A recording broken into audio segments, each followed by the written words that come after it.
Let's try some single pull prints on the round jelly plate. Remember, with single pull prints, the first layer you place on the gel plate is going to be the top layer. Everything is reversed. So this black stencil layer that we're putting on is going to be right at the top of all the layers. If you want to dive deeper into the difference between single pull and going layer by layer, watch my video on the topic. I have added the link in the description. I'm just covering bits and pieces here and there as I don't want to cover the entire plate. We have more layers after this that we want showing through. Odd numbers usually look better, so I try to stick to that. In retrospect, I wish I had stopped with the bronze at this point. 3 of the black and 2 of the dotted areas makes 5 and looks good enough.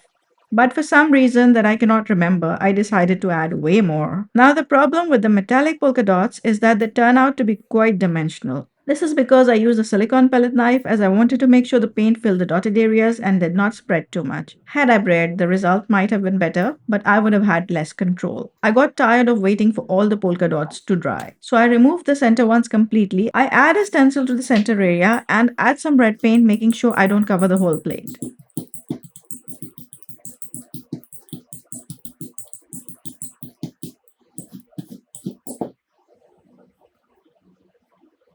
Since the plate is on an acrylic sheet, I can keep turning it between each layer to check what I'm getting. This is quite helpful. And there I go, adding more polka dots. What can I say? I'm obsessed with them. Next, we're going to be filling the empty areas. Let's try the stencil with buff titanium.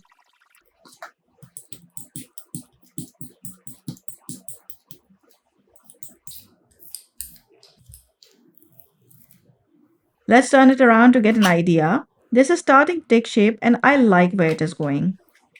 Let's repeat the step on the other side. Don't forget that you have to wait between each layer for the paint to dry. This can get to be a bit frustrating if you're stuck in a weather where paint takes forever to dry, or if you're impatient. Best to get another gel plate and work on both side by side.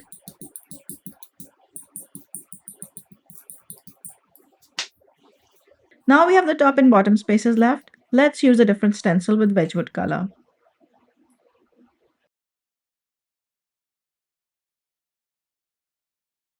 Oops, the stencil moved. I try and place it in a way that most of the paint comes in the open area.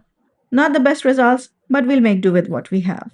This is a new plate and not been used enough. Some gel plates will work fine straight from the box.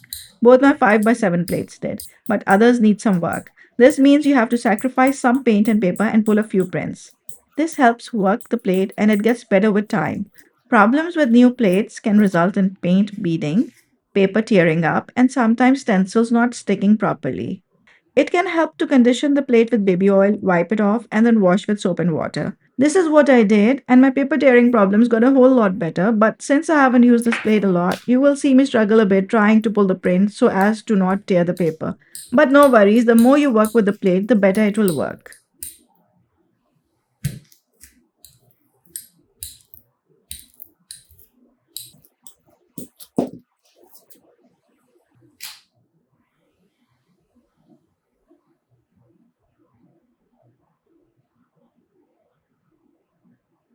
I am using white to pick up the print as it will make these colors pop.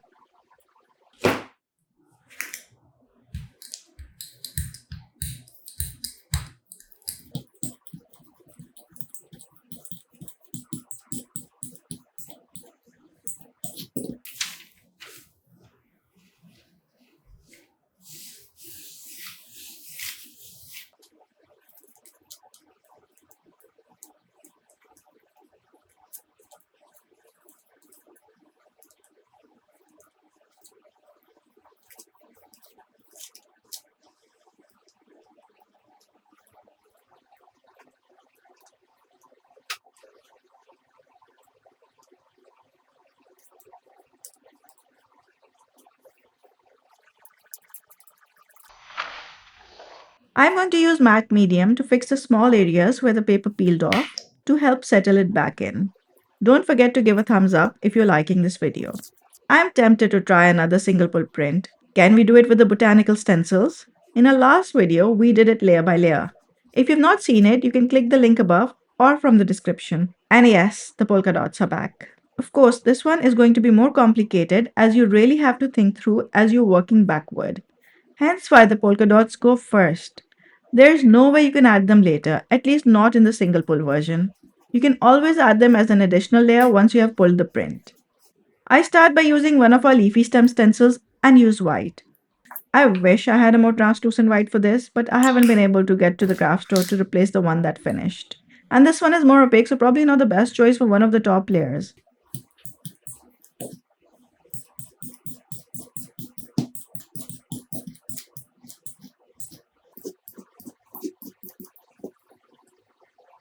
I add another stencil using green as I wanted to add more of this color this time round.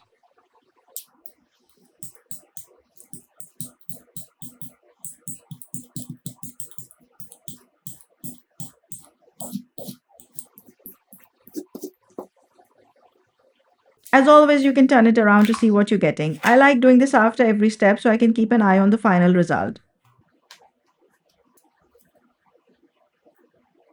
I use a darker green shade for the next stencil. If you have seen the other video where we did the same thing but layer by layer, you can see how differently this works. You commit to a lot more as you put the layers down, as you cannot change the sequence of what goes on the top.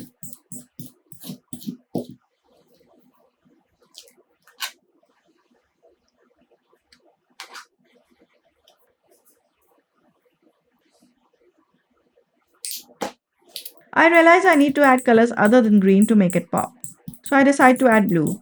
Can you see the paint beading up a bit? This is because of what we already discussed about the plate being relatively new.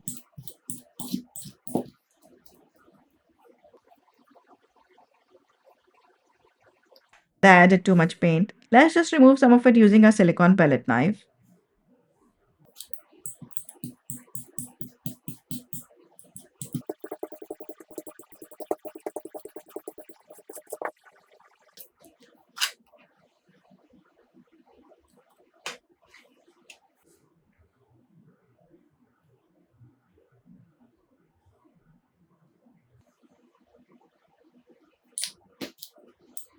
I decide it still needs a pop of color. What better than pink florals?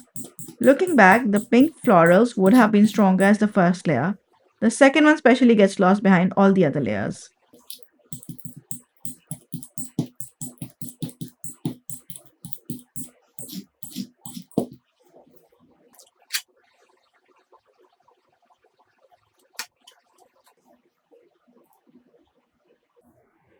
Let's add a few more layers in blue to add depth to the print.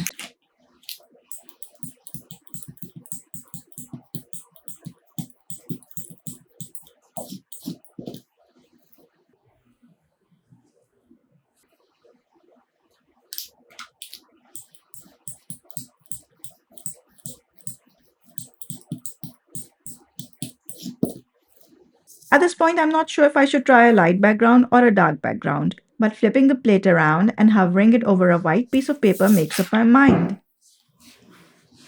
We are going for a white background.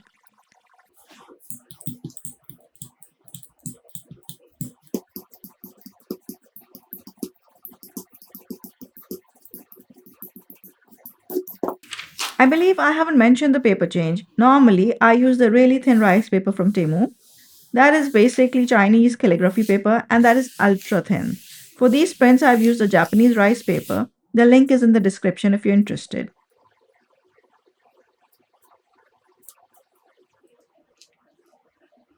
Oh no, you can see some of the paper tearing up. Best thing to do at this point is to pick the paper from another corner. And I'm using the word corner very loosely since we're talking about a circle here. Towards the end, I just use my finger to push up the paper that is trying to tear up and that helps pick it better.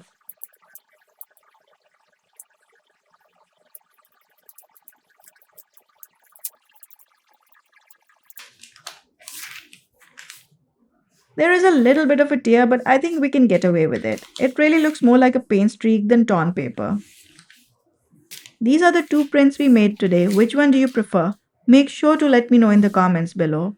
Don't forget to subscribe and also turn on all notifications so you don't miss out on the videos. Also make sure you have turned on notification alerts for YouTube, otherwise even if you turn them on for this channel, you will not receive them if they are turned off globally for the site. See you in the next video.